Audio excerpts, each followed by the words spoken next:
Ulaşmaz heç yollarımız tufan kəsər.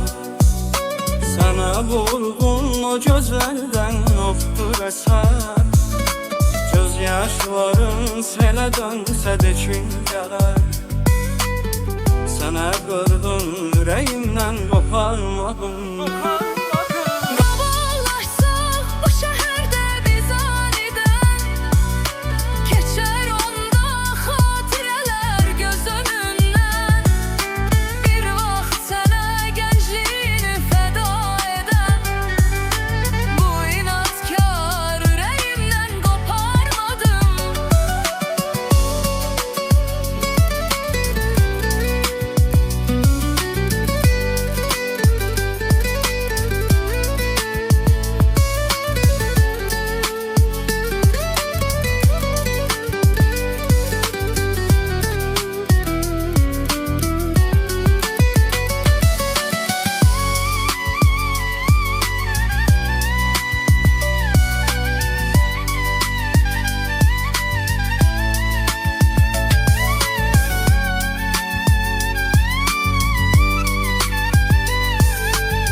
Tez geldi çattı hicran ömrümüze.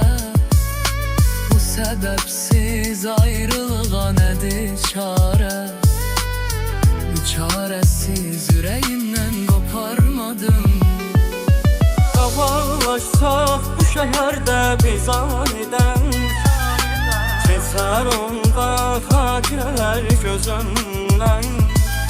Girvaz sənə gəncliyimi fəda edən. Afkar ürəyimdən qoparmadım.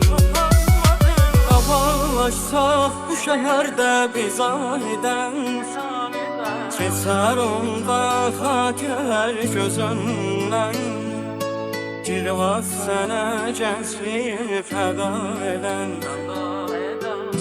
Afkar ürəyimdən qoparmadım. Davalaşsaq bu şəhərdə biz anidən.